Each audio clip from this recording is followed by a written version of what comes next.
దయగలవాడా నీ పాదములకు వందనములు, కృపగలవాడా నీ పాదములకు వందనములు. నీ దయా దాక్షిణ్యములు నాతోటి మాతోటి ఉంచి మీరే లేవనెత్తుము తండ్రి, ఆయత్తపరచుము దేవా, కాపాడము తండ్రి. ఎక్కడ దేవ నా దోషము నా పాపం ఎక్కడ దేవా తండ్రి, ఈ బలిపీఠ మీద ఏలుబడి చేయనివ్వదు ప్రభా. నా సొంత మాటలు కాదు, నీ మాటలు దేవా తండ్రి బోధించగలిగే శక్తిని దేవా తండ్రి, ఆత్మీయ మర్మములను దేవా తండ్రి బోధించగలిగే శక్తిని దేవా తండ్రి నీ యొక్క ఆత్మను పొందగలిగే మెట్టును నాకు దయచేసి బలపరచుము దేవా. సర్వ పాపమును దేవా తండ్రి, సర్వలోకమునకు మోసుకొని పోచిన దేవుని గొర్రెపిల్ల, నీ పాదములకు వందనములు తండ్రి. దేవా, నీ పాదముల దగ్గరకు వచ్చి ఉన్నాము. మా దోషములు మా పాపములు మీరు కడగండి, ఆయత్తపరచుము తండ్రి, ఆయత్తపరచుము దేవా తండ్రి. మరి ముఖ్యంగా దేవా నా తండ్రి దేవా, ఈ సేవను కూడా మీరు కట్టుము దేవా. యూట్యూబ్ పరిచయని కూడా మీరు జ్ఞాపకం చేసుకును. అనేక మంది వాక్యమని బలం పొందుతున్నారు దేవా తండ్రి. అలాగా దేవా తండ్రి, నీ సేవను ఇంకా ఆశీర్వదించి బలపరచుము తండ్రి, బలపరచుము. నా దోషం నా పితృత ఎక్కడ దేవా తండ్రి, ఈ బలపీఠ మీద ఏలుబడి చేయకుండా కేవలము దేవా నీ మాటలు వినగలిగే చెవులు, గ్రహించగలిగే హృదయము నాతోటి మాతోట ఉంచి మీరు లేవనెత్తుము తండ్రి. దేవా నా దేవా, అక్రమ చేయవారా నా యొద్ద నుంచి తొలగిపోమని వాగ్దానం సెలవిస్తా ఉన్నది. ఎక్కడ దేవా అక్రమైన స్వభావం మాలోని రానివ్వదు, వక్ర బుద్ధి మాలోనికి రానివ్వదు ప్రభా తండ్రి. దేవా, కేవలము నీ ఆత్మ, నీ శక్తి, నీ ప్రభావము మా మీద ఏలుబడి చేయట కృప దయచేసి బలపరచండి. ఈ సేవనంతటిని జ్ఞాపకం చేసుకుని అనేక మంది సేవలో సహకారులుగా ఉన్నారు దేవా తండ్రి. వారి యొక్క హస్తములను, వారి యొక్క చేతి పనులు మీరు దీవించుము, బలపరచుము తండ్రి. దేవా, ఇంకను దేవా ఎక్కడ నీ సేవలు ఆటంకం బండగా అడ్డుబండగా ఉండనివ్వదు దేవ. వాక్యం చెప్పినప్పుడు అనేక మంది గ్రహించుకునే ఆత్మను, శక్తిని ప్రతి ఒక్కరికి మీరు దయచేసి బలపరచండి దేవా. నీ కనికరం దయచేసి బలపరచుము దేవా. నీ ఆత్మ దయచేసి మమ్మల్ని బలపరచుము తండ్రి. దేవా, మమ్మల్ని ఎన్నడూ విడిచిపెట్టవద్దు ప్రభా, విడిచిపెట్టవద్దు. నీ శక్తి మాతో ఉండేట కృప దయచేయండి దేవా నా తండ్రి. దేవా నా దేవా, సవాసమిక ప్రార్థన మాకు తోడుగా ఉంచుము దేవా తండ్రి. దేవా నా తండ్రి, ఇంకా దేవా అనేక మంది భక్తులు కాచిన ప్రార్థన మాకు తోడుగా ఉంచుము. నీ దైవదాసులు కాచిన కన్నీరు వాగ్దానం మాకు తోడుగా ఉంచుము తండ్రి. దేవా నా తండ్రి, దేవా ఎక్కడ దేవా సాతాను మా మీద క్రియ జరిగించనివ్వద్దు ప్రభా.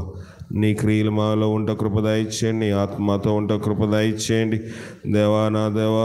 నేను ఎలాగ దేవా తండ్రి నేను కలిగి నడుచుకోవాలి నాకు నేర్పించుము దేవా. నేను కలిగి అలాగ జీవించాలి నాకు నేర్పించి మీరే మహిమ ఘనత పొందండి ప్రభా. దేవా నా దేవా తండ్రి, పౌలు ఎన్నో విధములుగా సేవ చేసినాడు, పేతురు సేవ చేసి ఉన్నాడు. అనాది కాలంలో వారు చేసిన సేవ మాకెంతో ఆశీర్వాదకరంగా ఉన్నది. ఆ రీతిగా దేవా మేము ఇంకను దేవాన్ని అనుసరించి సేవ చేయటకు నీ సహాయం, నీ కాపుదలు నాతో మాతో ఉంచి నన్ను పూర్తిగా క్షమించి అధికాలం మొదలుకొని నాణ్యత వరకు నన్ను పూర్తిగా నీ యొక్క రక్తంతో శుద్ధీకరించి నీ పరిశుద్ధాత్మ నింపుదల నాకు దయచేసి బలపరచమని, నిద్రమోతుల లక్ష్యమైన స్వభావం తీసివేయమని క్రీస్తు ద్వారా వేడుకొంచున్నాం పరమ తండ్రి. Amen, amen. ఒక పాట పాడుకుందాము.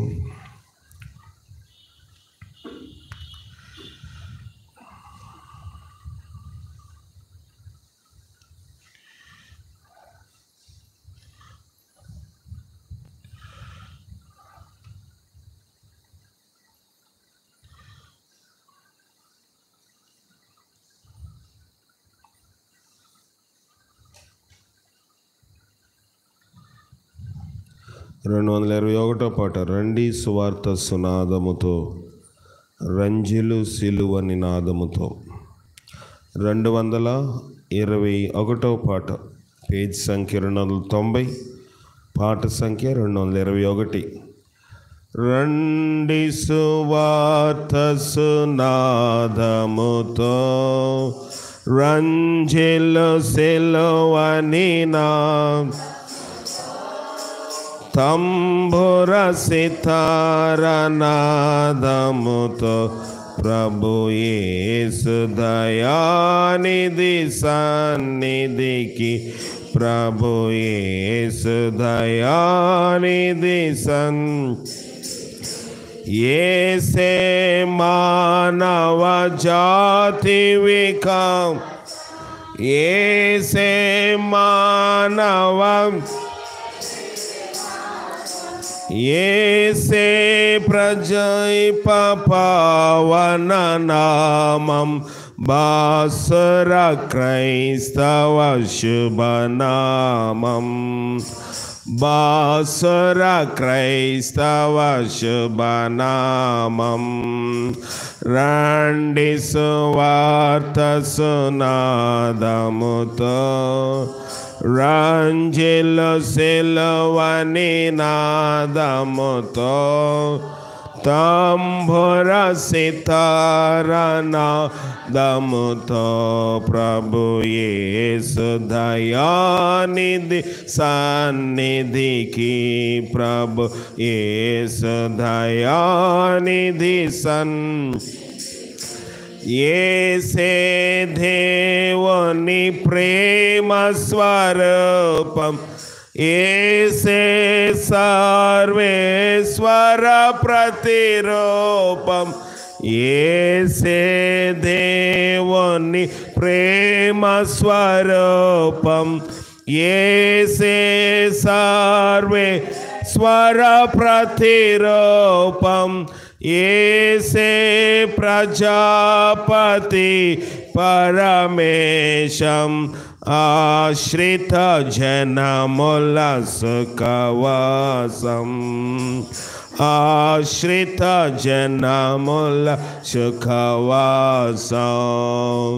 రండి సువార్త సునాదం, రంజిల సిలువని నాదముతో, తంబుర సితార నాదముతో, ప్రభు యేసు దయానిధి ప్రభు యేసు దయానిధి సన్నిధికి, యేసే సిలువన్ మోసిన దైవం, యేసే ఆత్మల శాశ్వత జీవం, యేసే సిలువను మోసిన, యేసే ఆత్మల శాశ్వత జీవం, యేసే క్షమాపణ అధికారం, దాసుల ప్రార్థన సహకారం, దాసుల ప్రార్థన రండి సువార్త సునాదముతో, రంజిల సిలువని తంబుర సితార నాదముతో, ప్రభు యేసు దయానిధి సన్నిధికి, ప్రభు యేసు దయానిధి సన్నిధికి, యేసే సంఘములో, యేసే హృదయములో ఘన శాంతి, యేసే సంఘములో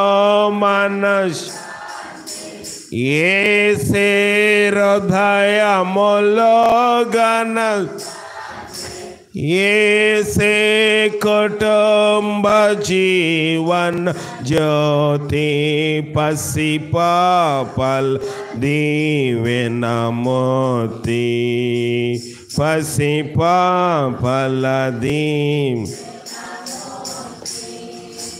రండి సువార్త సునాదం, రంజిల సిలువని నాదముతో, తంబుర సితార నాదముతో, ప్రభు యేసు దయానిధి ప్రభు యేసు దయానిధి,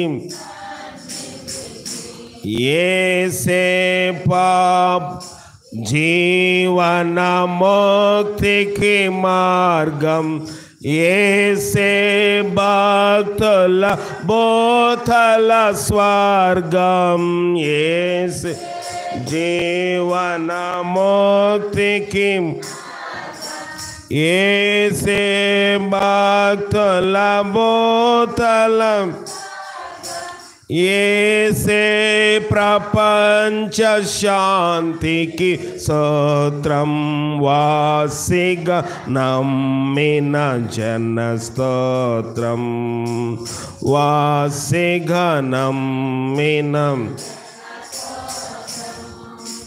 రండి సువార్త సునాదము, సంజిల సిలువని నాదముతో, తంబుర సితార నాదముతో, ప్రభుయే సదయానిధి సన్నిధికి, ప్రభుయే సదయానిధి సన్నిధికి.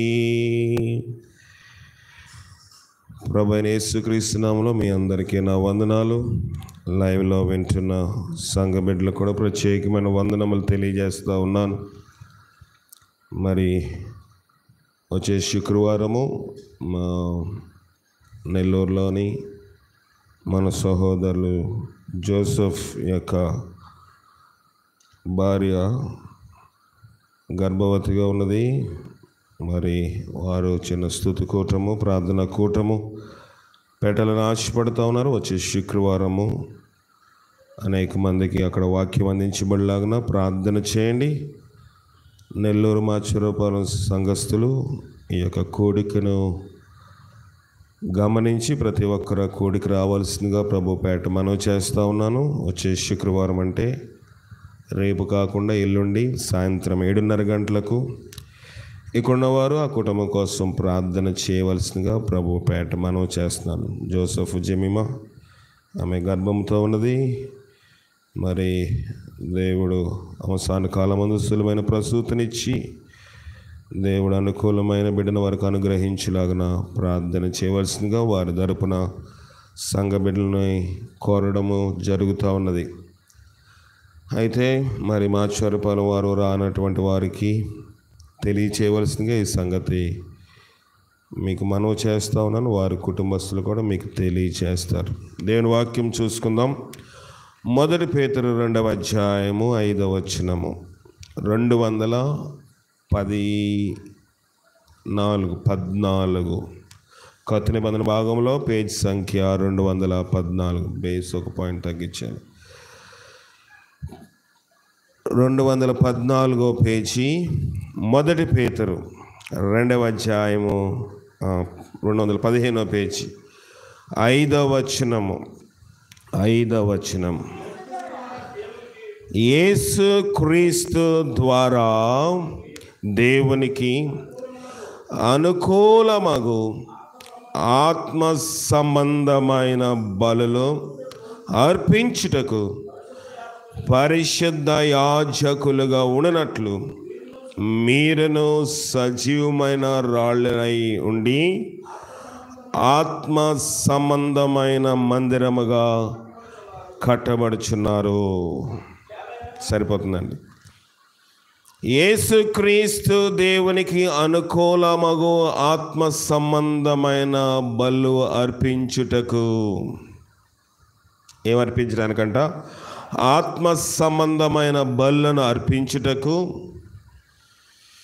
సంఘములో ఉన్న ప్రతి ఒక్కరూ పరిశుద్ధ యాజకులుగా ఉండినట్లు మీరును సజీవమైన రాళ్ళ వలె నుండి ఆత్మ సంబంధమైన మందిరముగా కట్టబడుచున్నారు. ఆత్మ సంబంధమైన మందిరముగా కట్టబడుతున్నారు. మందిరం అంటే మనం అనుకుంటాము ఈ 4 గోడలు కదా. ఇది మనమందరము ప్రార్థన చేసుకునే స్థలము. మంచిదే, ఈ మందిరం కూడా ఉండాలి. కానీ ఆది అపోస్తలులు ఎక్కడున్నారు? ఎక్కడున్నారు? ఈ తీయండి. ఆది అపోస్తులు ఎక్కడున్నారు? సంఘం ఎక్కడుంది? ఇళ్లలోనే ప్రార్థన ఎక్కువ కాలము వారు జరిగించినట్లుగా మనకి తేటగా తెలియబడుతూ ఉన్నది. అయితే ఈ మందిరమును మనము గమనించినట్లయితే, ఈ మందిరము మనము లోతులోనికి వెళ్ళినట్లయితే, దేవుని యొక్క వాక్యము ఇక్కడ తేటగా పేతురు భక్తుడు, లేదా కొంతసేపు అయ్యగారు అందాము, పేతురు అయ్యగారు విశ్వాసులతోటి సంఘముతో, చూడండి కొలస్సీ 4:15, కొలస్సీ 4:15, కొలస్సీ రాసిన పత్రిక 4వ అధ్యాయం 15 చదవండి, పర్లేదు.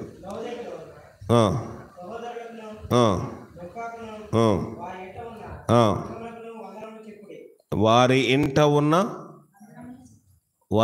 ఉన్న సంఘములకు, ఎక్కడుందంట సంఘం? ఇంట్లో ఉంది. లవదీకలో సంఘము ఎక్కడుందంట? ఇంట్లో ఉంది. ఇంట్లో ఉంటే సంఘం ఏంటి అంటాం కదా మనం. వారి ఇంట్లో సంఘము కూడుకుంటుంది, మనుష్యులు కూడుకుంటున్నారు. ఇంటిలో ఉన్న సంఘమునకు వందనములు చెప్పండి. సంఘం అంటే మందిరము కాదు, దేశం అంటే మట్టి కాదు, మనుష్యులు. మందిరం అంటే గోడలు కాదు, ఎవరు? విశ్వాసులు. సంఘం ఎక్కడుందంట? ఇంట్లో ఉంది. సంఖ్య 15:15 చదువుదాం. సంఖ్యాకాండము 15వ అధ్యాయం 15వ వచనము చదవండి. తీసిన వారు ఎవరంతా మళ్ళీ చదవ గట్టిగా. సంఘమునకు అనగా మీకును మీలో నివసించు పరదేశికిని ఒకడే కట్టడి, అది నిత్యమైన కట్టడ, యెహోవా సన్నిధిని మీరున్నట్లు పరదేశీయ ఉండును, మీ వద్ద నివసించు ఒకటే ఏర్పాటు.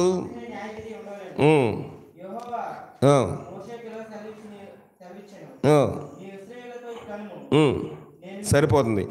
సంగమునకు అనగా మీకును మీలో నివసించు పరదేశికిని ఒకటే కట్టడ. ఇప్పుడు సంఘం ఎక్కడుంది? సంఖ్యాకాండంలో కనాను దేశం వచ్చేసారా? ప్రయాణంలో ఉన్నారు, ఎడారిలో ఉన్నారు. ఎడారిలో ఉన్నప్పుడు అక్కడ కూడా సంఘముగా కూడుకుంటు. అపోస్తులు 7వ అధ్యాయము 36వ వచనము, అపోస్తులు 7:36 చదవండి.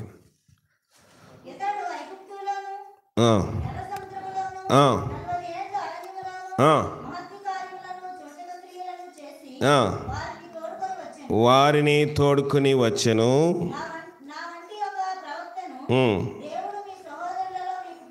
పుట్టించును. ఎన్ని సంవత్సరాలంట? మళ్ళీ చదవండి, మళ్ళీ చదవండి.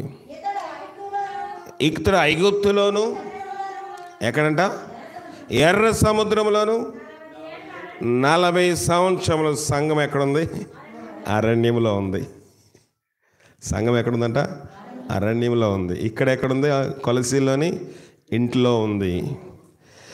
కనుక సంఘం ఎక్కడ కూడుకుంటున్నాం అన్నది ప్రత్యేకము కాదు, కానీ సంఘం అంటే దేవుని యొక్క ఆత్మ ప్రేరేపణ కలిగి జీవించడము.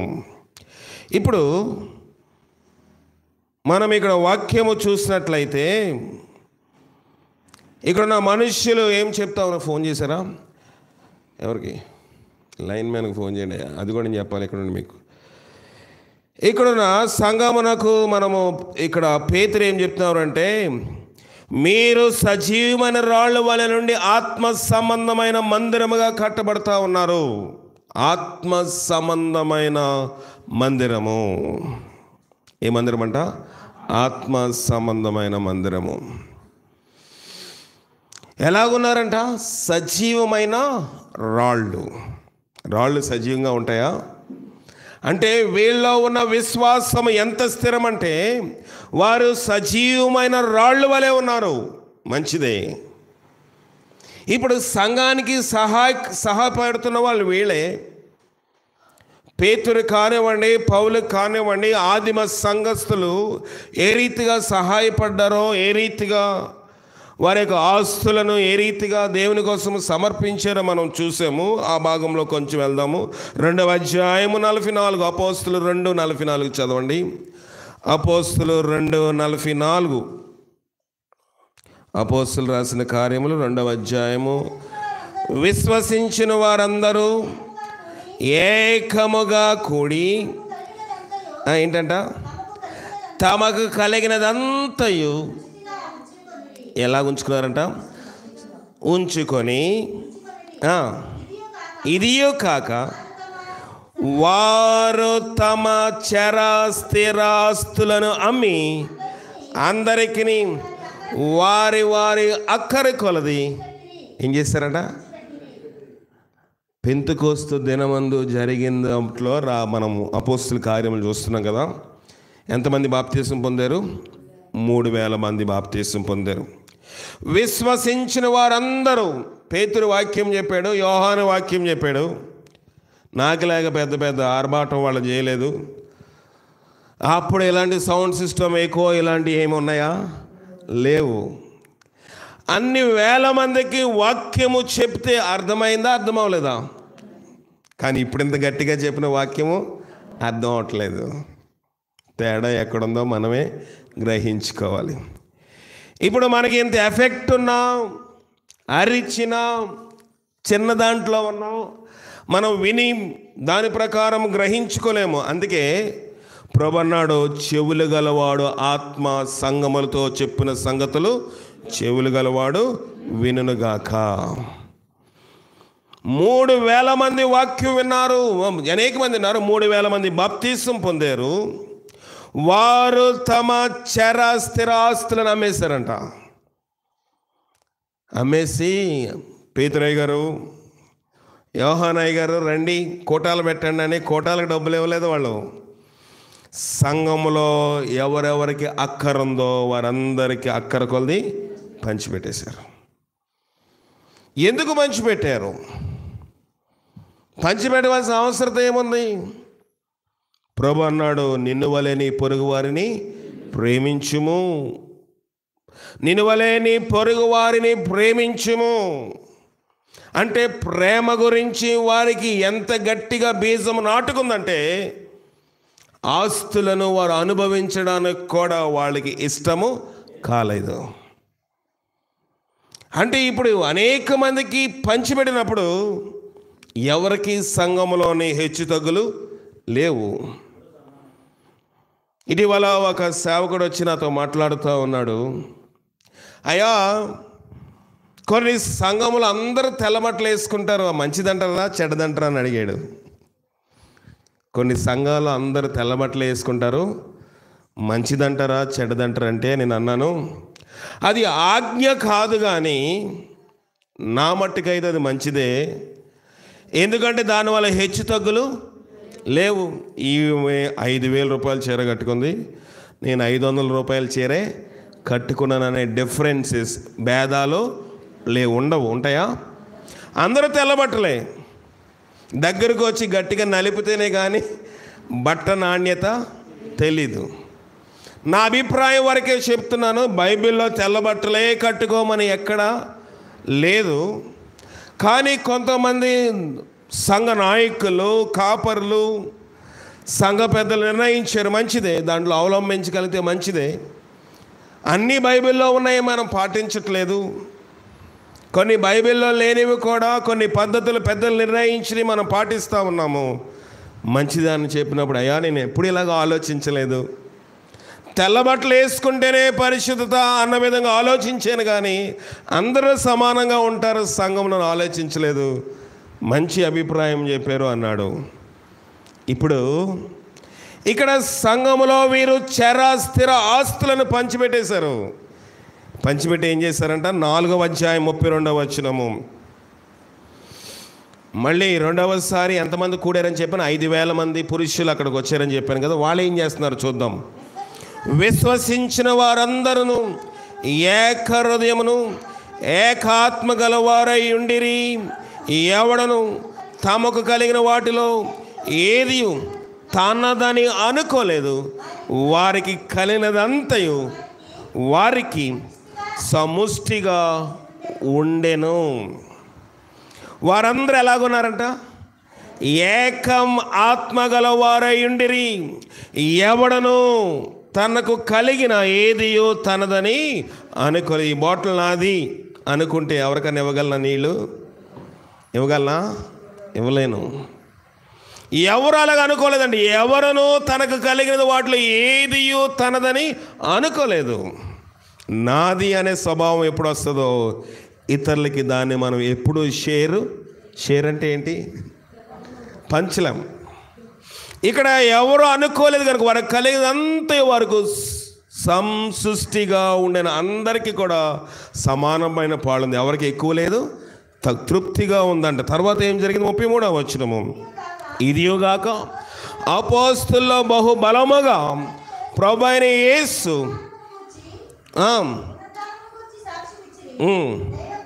దైవ కృప అందరి యందు అధికముగా ఉండెను. కలిగిన వారందరూ వాటిని అమ్మిన వాటిని వెల తెచ్చి అపోస్తుల పాదముల యొద్ద పెట్టుచూ వచ్చిరి. వారిలో ప్రతివాడును వారి వారి అక్కర కొలది పంచిపెట్టరు కనుక వారిలో ఎవరికి కొదువా. ఆదిమ సంఘము యొక్క క్రైస్తత్వము ఉండాలి అని ప్రార్థన చేస్తాం. వీళ్ళ యొక్క పునాది బోధ మాత్రం ఆ రీతిగా ఉంటుంది. ఆదిమ అపోస్తుల యొక్క బోధమాలో ఉండాలి అనుకుంటాము. నేను గట్టిగా బోధ చేయవచ్చు, మీరు ప్రార్థన చేయవచ్చు, మా సంఘము గొప్పదని మనము ప్రగల్భాలు పలకొచ్చు. కానీ ఎక్కడైనా సరితూగలమంటారా? ఒక సముద్రంలో ఒక నీటి చుక్క కూడా సరితూగలేని భక్తిలో మనము ఉన్నాం. నేను కూడా. వీరు తమ చరాచర ఆస్తులను అమ్మి, ఇళ్ళలన్నీ అమ్మి అపోస్తుల పాదం దగ్గర పెట్టారంట. ఎవరికైనా తక్కువ ఉంటే, అక్కర ఉంటే, ఎవరికైనా వివాహములు చేయవలసి ఉంటే వారికి ఇచ్చారంట. ఎవరికైనా ఏదైనా అవసరత ఉంటే వారికి ఇచ్చారంట. ఇంకేం చేశారంట వాళ్ళు? ఇంకేం చేశారంట? అనేక రకములుగా దేవుని పరిచర్లో వాడారంట. ఎవరికి కొదువలేక ఉన్నదంట. ఇది ఓన్లీ ప్రిఫేస్, పైన ఉపోద్ఘాతమే. వీళ్ళ లోతులు ఏం చేశారు చూద్దాం. హెబ్రీయులు రాసిన పత్రిక 10వ అధ్యాయం 34వ వచనము. హెబ్రీయులు రాసిన పత్రిక 10వ అధ్యాయం 34వ వచనము. ఎలయనగా మీరు ఖైదీలో ఉన్న వారిని కరుణించి మీకు మరి శ్రేష్టమైనదియు స్థిరమైనదియునైన స్వాస్యమున్నదని ఎరిగి మీ ఆస్తి కోల్పోటకు సంతోషముగా ఒప్పుకొంటిరి. ఎంతమందికి అర్థమైంది? అక్కడ సంఘములోని కొంతమంది చెరసాల్లో పెట్టారండి. చెరసాలంటే జైల్లోని పెట్టారు. ఎందుకు పెట్టారు?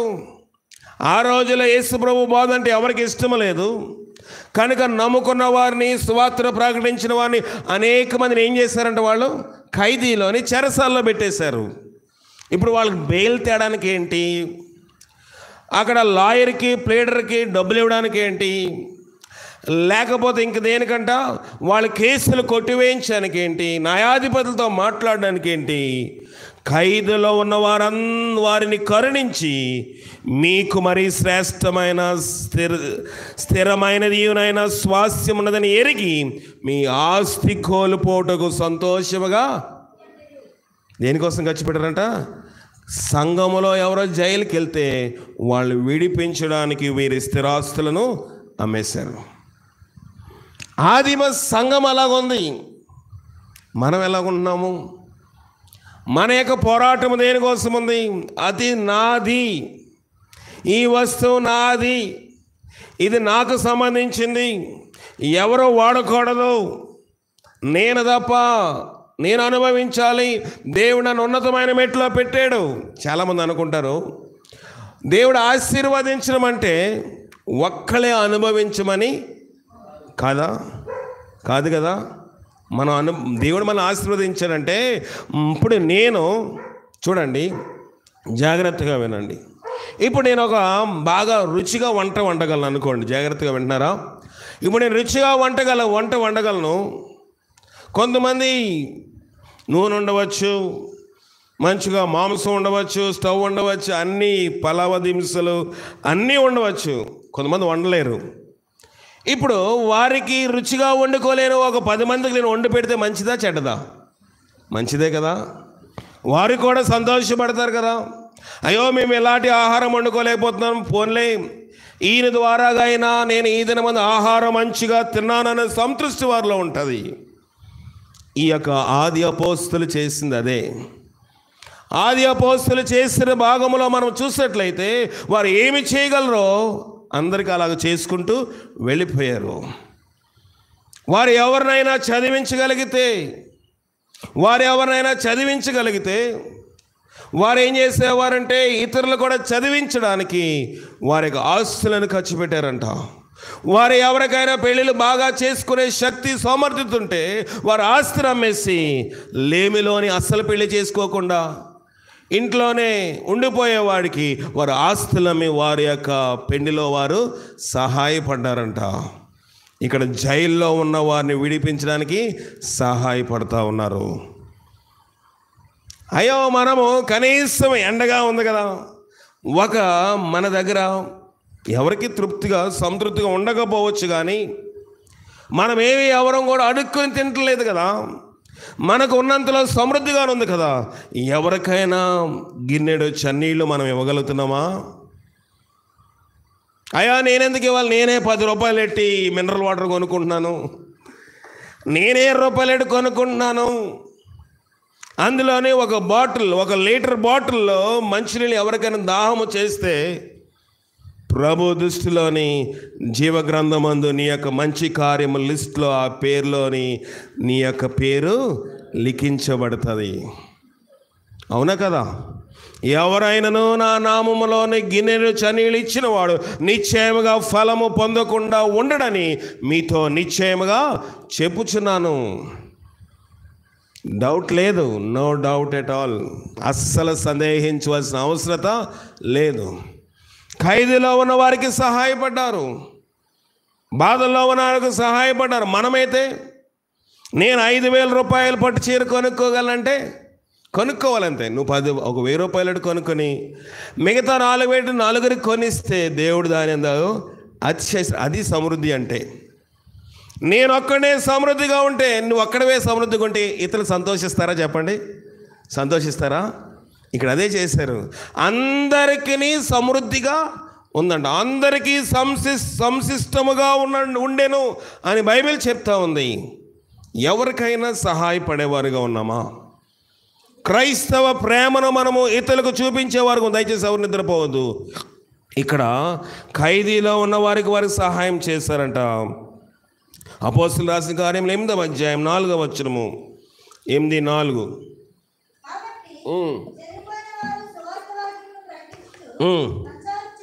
సంచారము చేసిరి. సరిపోతుంది. ఇందాక ఖైదీలోకి వెళ్ళిపోయారు కొంతమంది. ఇప్పుడు కొంతమంది ఏం చేస్తున్నారంట? కాబట్టి చెదిరిపోయిన వారందరూ సువార్త వాక్యమును ప్రకటించుచు సంచారము చేసిరి. ఇంత మంచి కార్యములు చేస్తే సంఘములో వారికి లోకములోని ప్రభుత్వాల వల్ల వాళ్ళకి ఏం కలిగింది? హింస కలిగితే చెదరగొట్టేశారంట అందరినీ. చెదిరిపోయిన వారు కుదురుగా ఉన్నారా? చెదిరిపోయిన వారు వాట్సాప్ గ్రూప్ పెట్టుకుని హాయ్ బాయ్ చెప్పుకుంటున్నారా? లేదు. చెదిరిపోయిన వారందరూ సువార్త వాక్యమును ప్రకటించుచు సంచారం దేశములు దాటి వెళ్ళిపోయారంట. అయ్యో మేము మా ఇంటి దగ్గర లేమే, మా ఇంటి దగ్గరికి ఎప్పటికి వెళ్తాము, ఈ ఆలోచన వారికి లేదు. చెదిరిపోయిన వారందరూ ఏం చేశారంట? సువార్త వాక్యము ప్రకటించుచు సంచారం చేశారు. సంచారం చేసినప్పుడు అనేక మంది వాళ్ళని ప్రశ్నలు అడిగారంట. ఏం బాబు, మీకు ఇల్లు లేదా? ఉందండి. మీకు వాక్యం లేదా? ఉందండి. మరి ఎందుకు మీరు బయటకు వచ్చారు? అయ్యా, మేము వాక్యము నమ్ముకున్నాము. సువార్తను ప్రకటిస్తుంటే మమ్మల్ని ఏం చేశారు? చెదరగొట్టేశారు. మరి కుదురుగా ఉండకూడదా అని అన్నారంట. అక్కడ కుదురుగా ఉంటే అసలు కుదురు పోతుందయ్యమ్మా. ఇక్కడ కుదురుగా ఉంటే, ఇక్కడ దేవుని వాక్యము నమ్మి నేను ఇతరులకు చెప్పకుండా ఉంటే, ఇక్కడ నేను మౌనంగా ఉంటే అసలు పరలోకంలో స్థానము తప్పిపోతుంది. భూలోకంలో మాకు నివాసం లేకపోయినా పర్లేదు, భూలోకంలో మాకు ఆస్తి లేకపోయినా పర్లేదు, మా ఇంటి దగ్గర మేము లేకపోయినా పర్లేదు, మేము నమ్మిన దేవుణ్ణి సంచరిస్తూ నొమాడ్స్ అంటే దేశ దిమ్మరుల వల్లే వారు తిరుగుతూ వాక్యమును ప్రకటన చేశారంట. ఉందా మనకి? దేవుని సన్నిధిలోని వాక్యం వినడానికి కోసమే కొన్నిసార్లు మనం బాధపడిపోతాం. కానీ వీళ్ళు విన్న వాక్యం ఒకసారే విన్నారు. ఎక్కడున్నారు? ఎప్పుడైతే పెంతెకొస్తు దినమున పరిశుద్ధ ఆత్మ నింపుదల, కాపుదల, కుమ్మరింపు వచ్చిందో 3,000 మంది బాప్తీసం పొందారు. తర్వాత 5,000 మంది సమకూడారు. వాళ్ళందరూ ఏం చేశారంటే ప్రతి విషయంలోనూ సువార్త ప్రకటించట్లోనేంటి, ఆస్తులమ్మి పేదలకు ఇవ్వటంలోనేంటి, ఖైదులో ఉన్నారు విడిపించటకేంటి సహాయపడ్డారు. అయితే 9వ అధ్యాయం 23వ వచనము, 9:23.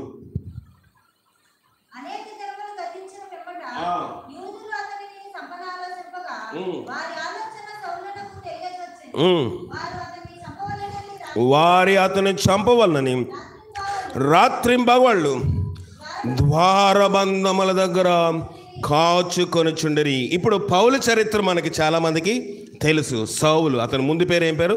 సౌలు. దేవుడు అతను ముట్టిన తర్వాత పౌలుగా మార్చబడ్డాడు. మంచిది. అనేక దినములు గతించిపోయింది. సౌలు పౌలైపోయి బాప్తీసం పొంది, మారు మనసు పొంది, రక్షణ వాగ్దానం పొంది అనేక దినములు అయిపోయింది. పిమ్మట యూదులు అతన్ని చంపాలని అనుకున్నారు. ఎందుకు అనుకున్నారు? ఎందుకంటే సౌలుగా ఉన్నప్పుడు అతనికి లైసెన్స్ ఇచ్చేశారు. ఎందుకు? ఎవరైనా యేసుప్రభువును నమ్ముకుంటే వాళ్ళని ఏం చేయాలి? లాక్కొచ్చేయాలి, చెరసాల వేయాలి, చంపాలి, రేపాలి, రేప్ చేయని ఇష్టం ఏం చేసుకుంటావో చేసుకో. స్త్రీలేంటి, పెద్దలేంటి, చిన్నలేంటి, ఎవరని నువ్వు ఆలోచన చేయవలసిన అవసరతే లేదు. ఏదైనా వస్తే మేము చూసుకుంటాం. ఒక లైసెన్స్ ఇచ్చేస్తారు. ఎవరికి? సౌలుకి. లైసెన్స్ ఇచ్చేస్తే తుపాకీలో ఒకరికి ఎవరికైనా లైసెన్స్ ఇచ్చేస్తే వాడు ఎక్కడ షూట్ చేసినా లైసెన్స్ ఉంది కాబట్టి, ఒకవేళ ఎక్కడైనా అనుకోకుండా షూట్ చేస్తే దానికి ఒక ఎక్స్ప్లెనేషన్, దానికి ఒక వివరణ ఇస్తే ఆ వివరణ సరిగా ఉంటే చట్టం కూడా ఏమీ అతన్ని చేయదు. ఇక్కడ కూడా పౌలుకి లైసెన్స్ ఉంది. ఒక తుపాకీ పేల్చే అంత లైసెన్స్, ఒక పిస్తోల్ అంటే ఆత్మరక్షణ కోసము ఎవరినైనా సంఘములోని ఎక్కడైనా రోమా పట్టణంలోనే చంపే లైసెన్స్ ఉంది. ఎవరికి? సౌలుగా ఉన్నప్పుడు పౌలుకి. కానీ వీడు అడ్డం తిరిగాడు. ఎవరు? పౌలు గారు అడ్డం తిరిగాడు. అయ్యో, వీడు మనవడు అనుకుంటే వీడు ఆళ్ళలో చేరాడేంటి? వీడికి అన్ని అనుమతులు, అర్హతలు ఇచ్చేసాము. ఇప్పుడు అందరూ ఆయన దగ్గరికి వెళ్ళాలంటే అయ్యో, వీడు యూదుల చేత లైసెన్స్ పొందినోడు కనుక వీడి నిమిత్తమై ఎవరు ఆటంకములు చెప్పట్లేదు కనుక ఇతను ఏం చేయాలి? చంపేయాలి అని అనుకున్నప్పుడు వారు ఆలోచన పౌలు గారికి వినబడిందంట. వారు అతని చంపవాలని రాత్రింబవళ్ళు ద్వారముల యొద్ద కాచుకొని వాక్యం ప్రకటిస్తే ఏదో ఒక ఊర్లోకి వెళ్ళిపోయాను. ఆ ఊర్లోకి వెళ్ళిన సంగతి అందరికీ తెలిసిపోయింది. ఆ పట్టణమునకు, ఈ మన పట్టణం లేక ప్రహారీలు అయిపోయిన పట్టణాలు కాదు, ఆ రోమా పట్టణములు కానివ్వండి, యోదయ పట్టణాలు కానివ్వండి, సమారియా పట్టణాలు కానివ్వండి, అన్నిటికీ ప్రకారములు ఉంటాయి. మన బైబిల్లో కూడా చూస్తాం, రాజులు ప్రకారం గల పట్టణములను కట్టించడని. కనుక మన పట్టణములు కాదు, మనకు కూడా కొన్ని దిక్కుల పట్టణాలు ప్రకారములు ఉంటాయి, కోట అంటారు. అయితే ఈ కోట ఎలాగుంటుంది? చిన్న గోడ, పిట్టగోడ, ప్రహారీ గోడ, కొన్ని ఎత్తు దాదాపుగా 30 అడుగులు 40 అడుగుల ఎత్తులోని 2-3 తాడి చెట్లు ఎత్తులోని ఆ యొక్క ప్రకారములు ఉంటాయి. కనుక ఎవడో కూడా లోపలికి వచ్చినాడు బయటికి వెళ్ళడానికి వీలే ఉండదు. కనుక అందరూ ఏం చేశారంటే ద్వారబంధముల దగ్గర పౌలుని చంపాలని కూర్చున్నారు. అప్పుడు ఏమైంది? 25వ వచనము, గనుక పౌలు శిష్యులు రాత్రివేళ పౌలును తీసుకుని పోయి గంపలో ఉంచి గోడ గుండా అతనిని దింపిరి. ఈ యొక్క పరిచర్య చూడండి. ఇందాక పరిచర్య ఏం చూసాము? ఖైదులను విడిపించడము, అప్పులను విడిపించడము, ఎవరికైనా పెళ్ళిళ్ళు అవ్వకపోతే సహాయం చేయడం, ఆ పరిచర్య. తర్వాత పరిచర్య ఏం చేశారు? వాక్యము సంచరిస్తూ పరిచర్య చేశారు. వీళ్ళేం పరిచర్య చేస్తున్నారు? దేవుని సేవకుని పరిచర్య చేస్తున్నారు. ఇప్పుడు మేము చచ్చిపోయినా పర్లేదు, ఎత్తైన గోడ ఎక్కాలి అంటే చాలా కష్టమైన పని. ఎలా ఎక్కారో తెలీదు. ఇప్పుడు అతను ఎందులో పెట్టారంట? గంపలో పెట్టారు. గంప బలంగా ఉంటుందా? ఊడిపోద్ది. తాళ్ళు కట్టారు దానికి. పౌలు గారు అందులో కూర్చున్నాడు. పౌలు గారు కూర్చుంటే ఎత్తైన స్థలం నుంచి ఆయన దింపుతా ఉన్నారు. గంప ఊడిపోయినా, తాడు తెగిపోయినా దేవుని సేవకుడి యొక్క ప్రాణం గాల్లో కలిసిపోతుంది. గాల్లో కలిసిపోతే ఏముంది? పౌలు దగ్గర ఏమైనా ఆస్తుందా? లేదు. కానీ అనేకమైన ఆత్మలు రక్షించే నా సేవకుడు సజీవముగా ఉండాలి. గోడ దాటించేస్తాము, అనేకమైన ఆత్మల కోసం ప్రార్థన చేయగలడు గనుక, అనేకమంది మనుష్యులను దేవుని సన్నిధిలో సజీవంగా నిలబెట్టగలడు గనుక ఆయన బ్రతుకుంటే చాలు, మేము చనిపోయినా పర్లేదు. వారి పేర్లు ఈ గ్రంథమందు రాయబడలేదు, కానీ ఖచ్చితంగా జీవ గ్రంథంలో వారి పేర్లు లిఖించబడి ఉంటాయి. ఖచ్చితంగా వారి పేర్లు మనం చదువుకోవడానికి లేదు. కానీ అన్ని ఎత్తైన గోడ ఎక్కి తాళ్ళు కట్టి రాత్రి వాళ్ళు ఎలాంటి ప్రయోగం చేస్తారో చూడండి.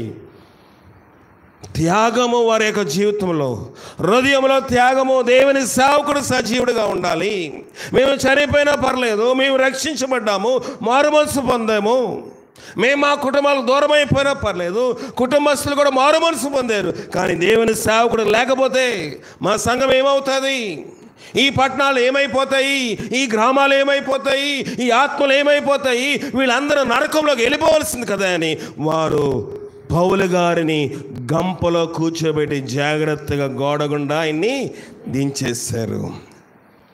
సజీవమైన రాళ్ళు వలె ఉండి కట్టబడుచున్న సంఘము వీళ్ళంతా. కొంచెం కిందకు వచ్చేద్దాము.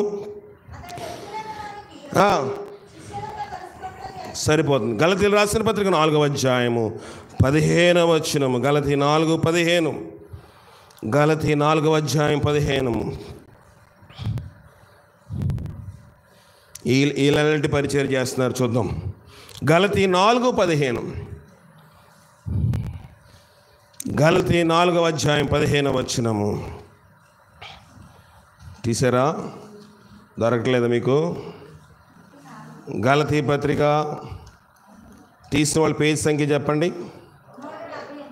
కొత్త నిబంధనలో 170వ పేజీ చదవండి. 4వ అధ్యాయం 15వ వచనము. మీరు చెప్పుకొన్న ధన్యత ఏమైనది? సఖ్యమైతే మీ కన్నులు ఊడబీకి నాకిచ్చి వేసి ఇందురని మీ పక్షముగా సాక్ష్యము. ఆ రోజుల్లోని ఐ ట్రాన్స్ప్లాంటేషన్ కార్యక్రమాలు లేవు. పౌలు గారి టైంలో కన్ను తీసి ఇంకోటి కన్నుకి పెట్టడానికి అవకాశము లేదు. అప్పుడంత పరిజ్ఞానం లేదు. పౌలు గారికి కళ్ళు వ్యాధి ఉంది. ఏ వ్యాధి? కంటి వ్యాధి ఉంది. కంటి వ్యాధి ఉండి అతను సరిగా కనబట్టలేదా? ఉందా బైబిల్ అలాగా? గలతీ 6:11 ఉంటుంది చూడండి ఆ మాట. గలతీ 6:11. నా స్వహస్తములతో మీకెంత పెద్ద అక్షరములతో రాయిచున్నానో చూడుడి. అంటే పౌలు గారికి సరిగా కనబడట్లేదు. అందుకే ఎంత రాస్తున్నాడంట? పెద్ద అక్షరాలు రాస్తున్నా. నేనే రాస్తున్నాను. గలతీ సంఘములారా, మీకు ఉత్తరము నేను రాస్తున్నాను. ఎలా రాస్తున్నాను? నా సొంత హస్తాలతోటే రాస్తున్నాను. ఎంతగా రాస్తున్నాను? పెద్ద అక్షరాలతో రాస్తున్నాను. నేను రాస్తున్నాను కనుక నాకు కళ్ళు సరిగా కనబట్టం లేదు. మరి దేవుని అడగలేదు, అడిగాడు దేవుణ్ణి. ప్రభా నన్ను స్వస్థపరచు అని ముమ్మారు అడిగితే ప్రభు అన్నాడు, నీకు ఆ వ్యాధి ఉండి తీరవలసింది అన్నాడు. ఎవరిని? పౌల్ని. కనుక వీళ్ళు ఎలా ఉన్నారంట?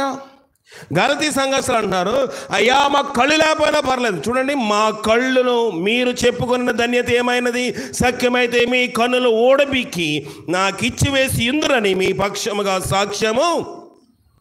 వాళ్ళు అంటున్నారు పౌలయ్య గారితో, అయ్యా పౌలు గారు, దైవజనుడా, మాకు కళ్ళుండి ప్రయోజనం లేదు, నీకు కళ్ళుంటే ఇంక అనేకమైన సంఘాలకి ఉత్తరములు రాసి బలపరచగలవు కనుక మా కళ్ళు ఓడబెరిగి మీకు ఇచ్చేస్తాం, కానీ సఖ్యత లేదు, అక్కడ అవకాశం లేదు, మా కళ్ళు మీరు ఉంచుకోండి, మీరు సజీవమైన రాళ్ళు వలె ఉండి కట్టబడుచున్న దేవుని సంఘమై ఉన్నారు. చూడండి వాళ్ళ త్యాగం ఎలాగుందో. దైవజనుడికి కళ్ళు బాగోపోతే మేము కళ్ళు ఇచ్చేస్తాము. ఎందువల్ల దైవజనుడికి స్వస్థత లేదంట?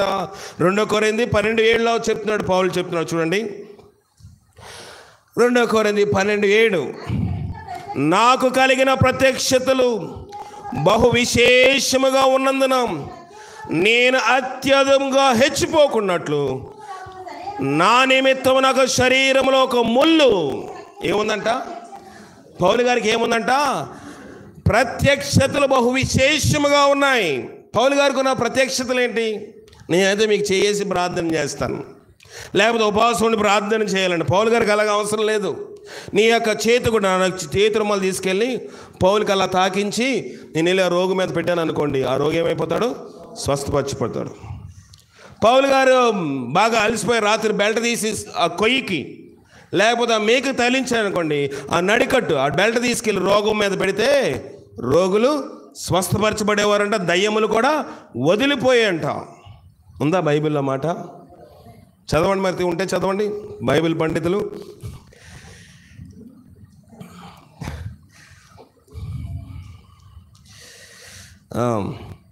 తీస్తారా? తీయాలా? తీద్దాం.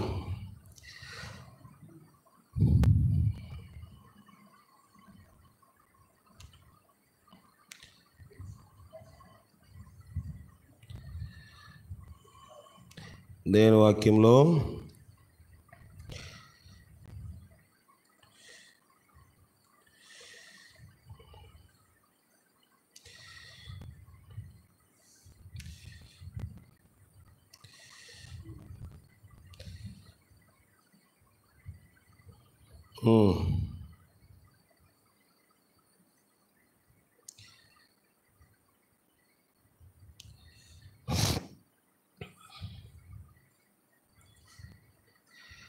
అపోస్తులు 19:12 వచనము,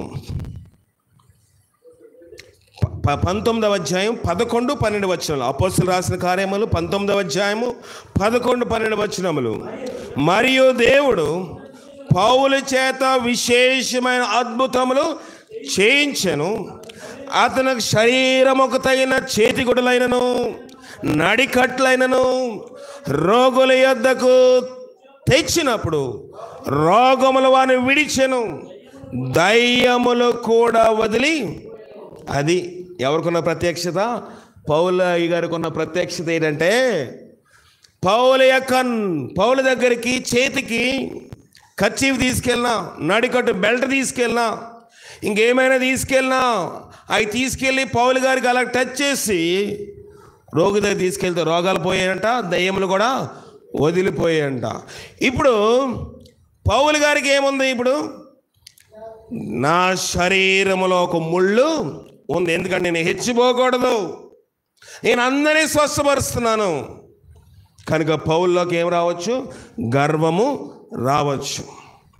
కనుక అందరికీ నేను స్వస్థపరుస్తాను, నేనే దేవుణ్ణి అనే స్వభావం పౌల్లోకి రావచ్చు.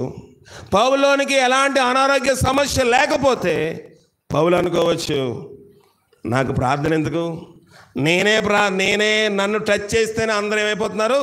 బాగుపడిపోతున్నారు, నాకు ప్రార్థన ఎందుకు, నాకు దేవుడు ఎందుకు అనుకోవచ్చు. కనుక పౌలు గారి దేవుడు ఏం చేశాడంట? నాకు శరీరంలో ఒక ముళ్ళును నాకు అత్యధికంగా హెచ్చిపోకుండా నిమిత్తము నన్ను నల్లగొట్టుటకు సాతాను యొక్క దూతగా ఉంచబడెను. ముళ్ళు పెట్టాడంట దేవుడు ఎందులోని? శరీరములో. ఇలాంటి దైవజనుడికి మనమైతే ఈయనకి జబ్బు వచ్చింది కనుక ఏదైనా పాపము చేస్తుంటాడు. ఎవరినైనా దేవుని సేవకుడి సంఘంలో కూడా మనం ఊటినే తీర్పు తీర్చేస్తాం. వీడికి జబ్బు వచ్చిందంటే వీడు తప్పు చేశాడు, వీడికి ఇది జరిగిందంటే వీడు తప్పు చేశాడు, తప్పు తప్పు తప్పు తప్పు అని మనం ఇదే సాక్ష్యము ఇదే తీర్పు తీర్చేస్తాం. పౌలు అంటున్నాడు, నాకు కళ్ళలో జబ్బు ఉంది, ఒంట్లో జబ్బు ఉంది, అన్ని జబ్బులే, కానీ నేను అందరికీ ఔషధమై ఉన్నాను, అందరినీ స్వస్థపరచగలను. గలతీ సంఘము వీలైతే వాళ్ళ కళ్ళు కూడా ఊడబెరికి నాకు ఇవ్వడానికి రెడీగా ఉన్నారు. మీరు సజీవమైన రాళ్ళై ఉండి కట్టబడిచిన సంఘము. చూడండి వారి త్యాగం ఎలాగుంది.